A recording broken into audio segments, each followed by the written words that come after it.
Muy bien, ya estamos aquí de vuelta para todos aquellos que no tengan miedo a saber cómo se revela nuestro Dios en las Sagradas Escrituras. Estamos de nuevo aquí y voy a compartir con ustedes el mensaje que se titula ¿Hallaré fe en la tierra cuando regrese? Es una palabra que nuestro Señor Jesucristo dijo allí si quieren checarlo por ahí en el Evangelio de San Lucas. Después de hacer un relato de un juez que tuvo que hacerle justicia a una viuda que lo importunaba constantemente. Después de ese relato, él dice claramente: cuando el Hijo del Hombre venga a la tierra de nuevo, ¿hallará fe? Y hoy nos vamos me voy a dedicar a desglosar esa pregunta.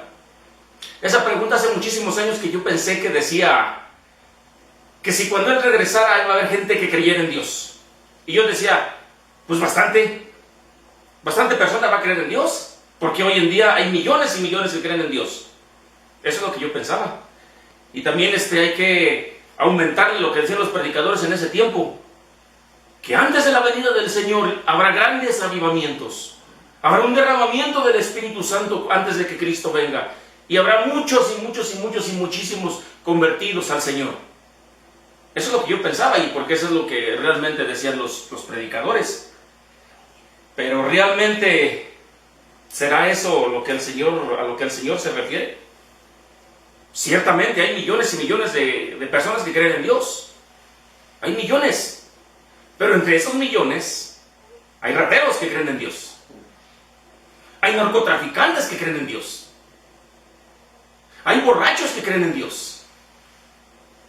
Hay también, ¿por qué no decirlo?, idólatras que creen en Dios.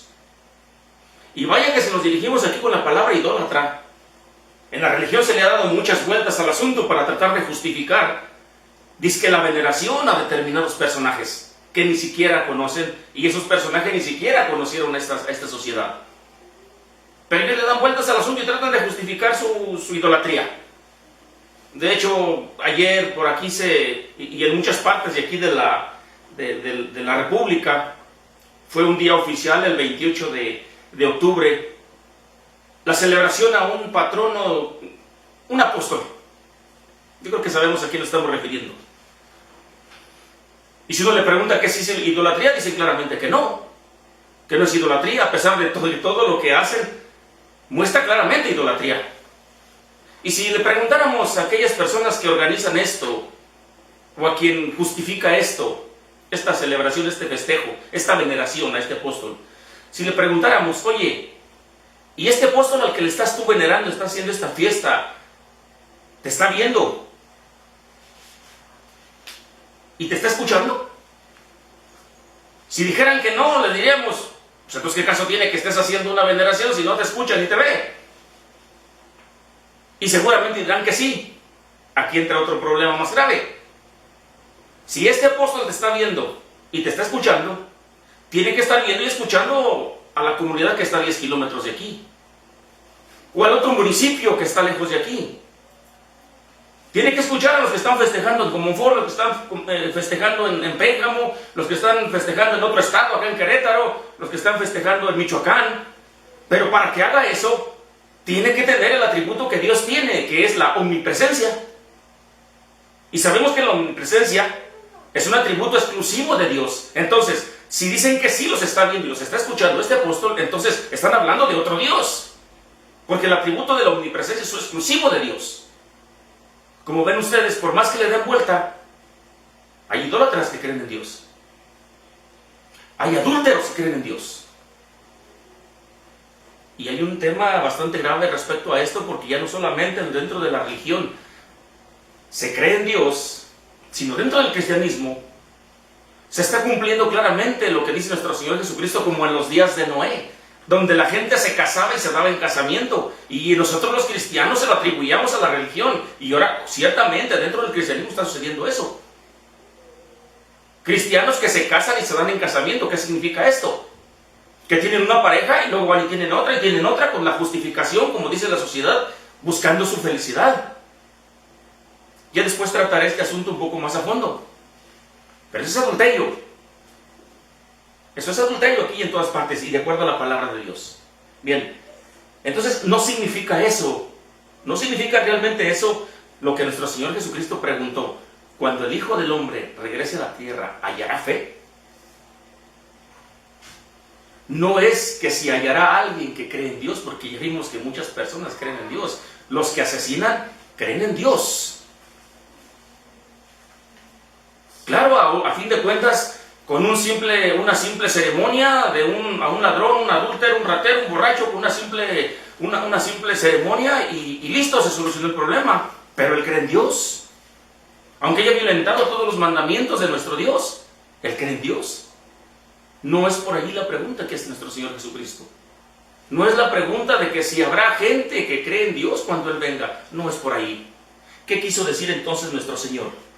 Lo que Él pregunta es, ¿habrá quien guarde los mandamientos de Dios cuando el Hijo del Hombre venga a la tierra? Cuando vuelva a regresar. Porque Él prometió regresar.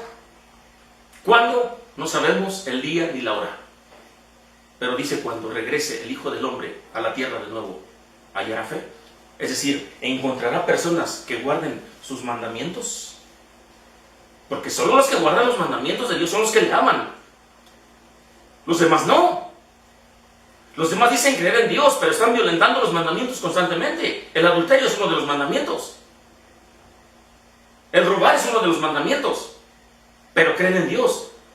Por ello pregunta nuestro Señor Jesucristo, cuando el Hijo del Hombre venga a la tierra, ¿hallará quien guarde los mandamientos de Dios? Vamos a ver allí en Juan 14:21 lo que dice acerca de los mandamientos. El que tiene mis mandamientos y los guarda, ese es el que me ama. El que guarda mis mandamientos. No el que se los sabe. No el que los repite de memoria. El que los guarda y los hace. Ese es el que me ama. Cuando el Hijo del Hombre venga a la tierra, ¿hallará quien guarde los mandamientos de Dios? Si hoy que decimos que creemos en Dios, si decimos que servimos a Dios, si decimos que leemos la palabra y aún así somos adúlteros, entonces no le amamos. Entonces no estamos haciendo las cosas que a Dios le agradan. Dice, cuando el Hijo del Hombre venga a la tierra, ¿encontrará quien haga la voluntad de Dios? Cuando el Hijo del Hombre venga a la tierra, ¿encontrará quien haga lo que le agrada a Dios? Y para esto, hay un ejemplo por ahí en la Segunda de Reyes 23:3, acerca de un rey llamado Josías. Cuando él llegó al poder, dice que llegó desde los 8 años. Pero llegó un momento en que le dijo a los sacerdotes, al sumo sacerdote, saca todas aquellas cosas que metieron los reyes anteriores, sácalos del templo del Señor, esos utensilios que utilizaban para servir a otros dioses, sácalos y quémalos. Y cuando fue el sumo sacerdote y sus ayudantes, dice que encontraron el libro de la ley allá escondido, guardado y empolvado. El libro de la ley donde decía Dios lo que debían de hacer. Estaba por allá abandonado. Así como abandonamos nosotros la palabra de Dios, por allá la metemos adentro del ropero. Así también ellos tenían por allá abandonada la palabra de Dios. Y cuando se lo llevaron a Josías, le dijeron, ya sacamos lo que tú nos dijiste, los utensilios con los que adoraban otros dioses, pero también encontramos este libro de la ley. Y cuando empezaron a leerlo, Josías escuchó que habían violentado todos los mandamientos que Dios les había dado y que la maldición estaba sirviéndose sobre ellos. Y dice que él se rasgó las vestiduras diciendo, hemos ofendido a Dios, nos hemos rebelado contra Dios, hemos abandonado su palabra, la hicimos a un lado y la sustituimos por nuestro pensamiento. Cuando dice la palabra de Dios, tus pensamientos no son mis pensamientos. Y sustituimos sus reglas por las reglas que copiamos de otras naciones. Y sustituimos su palabra por todos los consejos que nos dan acá, los que nos rodean. Igual el cristiano va sustituyendo poco a poco lo que dice la palabra de Dios y va introduciendo los consejos de los psicoterapeutas, de los psicólogos, de los profesionales de los consejos, y les va incluyendo dentro de la enseñanza de la palabra de Dios. Y va siendo abandonado todo lo que está escrito en el libro de la ley, como lo hicieron aquellos hombres. Dice el Señor, cuando regrese el Hijo del Hombre, ¿hallará fe en la tierra? ¿Hallará quien haga lo que le agrada a Dios? Nosotros podemos decir, como yo decía, Estoy haciendo lo que le agrada a Dios. Estoy haciendo lo que le agrada a Dios. ¿Por qué razón? Porque yo voy al culto y canto. Porque yo voy al culto y toco la guitarra. Porque yo voy al culto y dirijo la alabanza. Y ciertamente no es que sea malo. No. Es bueno porque de hecho por ahí, vamos a leer ahí en el Salmo 50, 23. El que sacrifica alabanza me honrará, y al que ordenare su camino le mostraré la salvación de Dios. Es bueno eso. La alabanza es una especie de sacrificio. ¿Por qué un sacrificio? Es una ofrenda que se le hace a Dios en gratitud. Es bueno. Pero no es solamente dentro del templo donde yo puedo cantar muy bonito, puedo tocar muy bonito, puedo cantar y gritar todo lo que yo quiera, pero adentro, acá en mi vida diaria, no pongo por práctica lo que está escrito ahí en la palabra. Y no me va a servir de mucho. Ciertamente dice el Señor, el que sacrifica alabanza me honrará. Y yo le mostraré la salvación de Dios. Es bueno. Pero no estamos violentando sus mandamientos, lo que está escrito. Yo digo que sí. Y puedo poner ejemplos. Pero esos ejemplos los voy a poner en otro mensaje para que vean lo grave en lo que estamos incurriendo como creyentes, como cristianos, porque le hemos dado oído a los consejos de los profesionales, que no conocen la palabra de Dios y que los mandamientos de Dios les parecen obsoletos, les parecen de una época pasada. Porque los profesionales dicen que eso ya no se practica hoy en día. Por ejemplo, sin irme más lejos, voy a meter un ejemplo: la disciplina en los hijos. Están sacando constantemente en la política leyes donde ya no se le puede ni siquiera dar un pellizco ni un grito a un niño porque le lastimamos su autoestima, dicen los profesionales, dicen los psicólogos que se meten dentro de la iglesia cristiana. No le grites al niño, está prohibido y se va a castigar a aquella mamá que le avienta el chanclazo. Que dice la palabra de Dios: corrige a tu hijo. ¿A quién le vamos a hacer caso? ¿Al psicólogo profesional? ¿O al Señor que está diciendo: si utilizas la vara en tu hijo, no lo harás perderse, sino que lo salvarás de muchos dolores? No lo vas a destruir, la disciplina le va a servir más adelante. Ese es el consejo que da el Señor. Pero muchas veces, ¿qué nos dicen en la congregación? Debemos de tratar a nuestros hijos cuando cometan esto, hijo lo otro. No, el Señor dice claramente: disciplina a tu hijo, usa la vara, corrígelo. Ese es un ejemplo nada más. ¿A quién le vamos a hacer caso? ¿Le vamos a hacer caso allá a la sociedad solamente porque nos pueden multar? ¿O vamos a hacer caso a lo que dice la palabra de Dios? Esta es una realidad. Y eso nada más es un ejemplo. Es una realidad de lo que estamos viviendo. Y está dentro de las leyes. Y ya la incorporaron en el Distrito Federal. Que ya no se le permite a una madre darle un chanclazo a un hijo. Tienes que tratarlo, dizque con amor. Pero lo que no saben, que nuestro Dios dice que dentro del amor va la disciplina. Disciplina a tu hijo mientras haya esperanza. Y habla de la vara. Y en el Salmo 23 dice: tu vara y tu callado me infunden aliento. La vara no es nada más la vara es para corregir. Eso es lo que dice el Señor. Es un ejemplo, pero así leve, más para que se den cuenta la gravedad de las cosas. Entonces, ofrecer alabanza es bueno. Y más cuando hay armonía en los hermanos. ¡Qué bueno! Pero si alguien pone por obra la palabra de Dios y va a la congregación y aplaude y canta y toca y hace la voluntad de Dios en su vida diaria, ¡qué bendición para aquel hermano! ¡Qué bendición para aquellos congregantes! ¡Qué bendición para aquella iglesia! Que primero está la voluntad de Dios y va con todo su corazón a alabarle y a glorificarle. Por eso dice: sacrifica a Dios alabanza. Pero, si yo siento que Dios agrada a Dios nada más por estar tocando, pero acá en mi vida diaria, ya dejé una pareja y ya me voy a juntar con otra porque el pastor me dio la libertad, porque el pastor me dio el permiso, cuando dice claramente el Señor que eso no se permite. Dice claramente que lo que el unión no lo separa el hombre. Y no le demos vuelta al asunto. Pero como andamos buscando nuestra propia satisfacción, y el pastor nos dijo, y como el pastor sabe, puedo ir a buscarme otra pareja, y luego dejo otra pareja y voy con otra. Dice claramente que el que se une con la repudiada adultera. No le demos vuelta al asunto. Así de grave están las cosas. De nada me sirve tocar. De nada me sirve cantar bonito.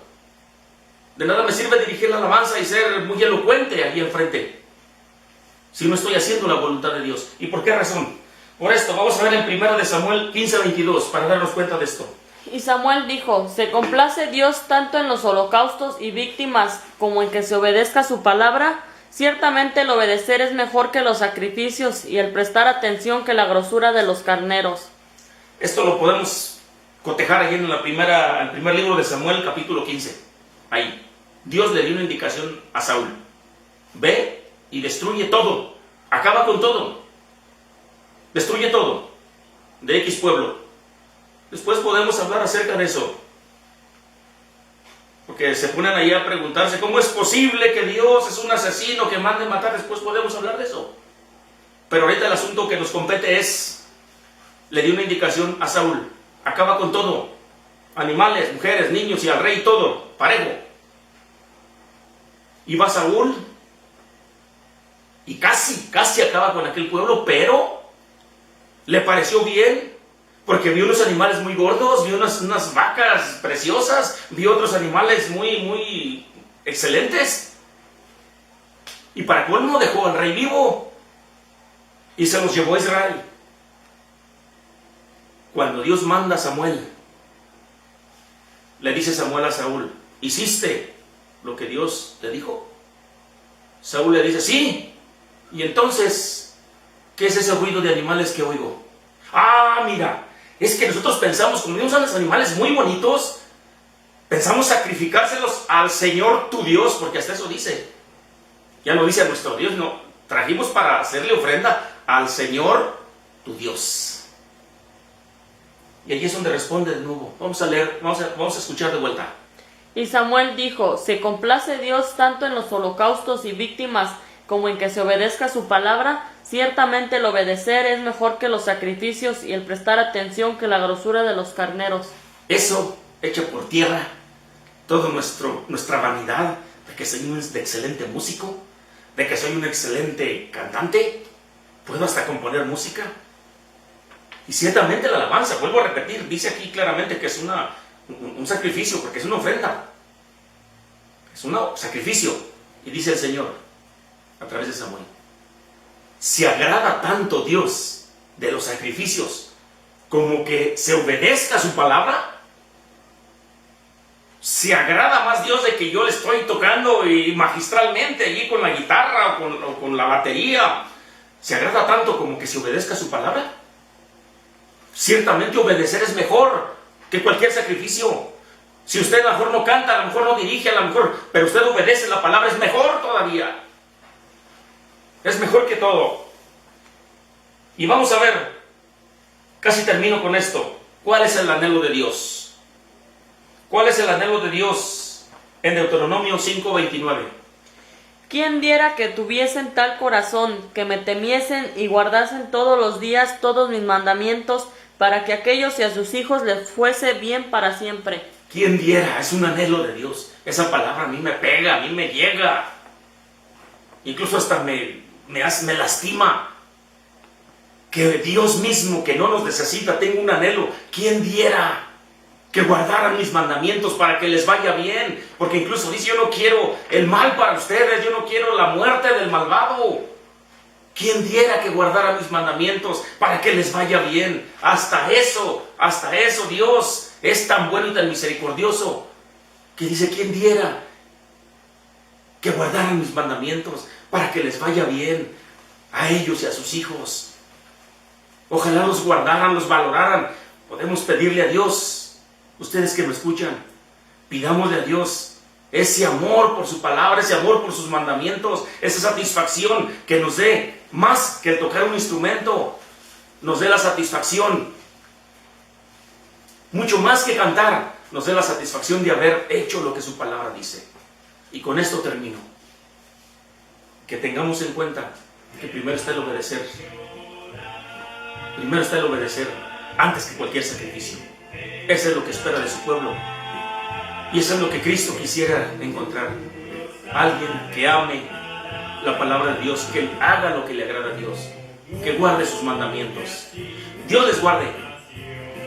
Que la paz del Señor esté con ustedes y que despierten ustedes el deseo de hacer la voluntad de Dios. Lo que dice aquí, lo que está escrito, aunque vaya en contra de todo lo demás. Que el Señor esté con todos.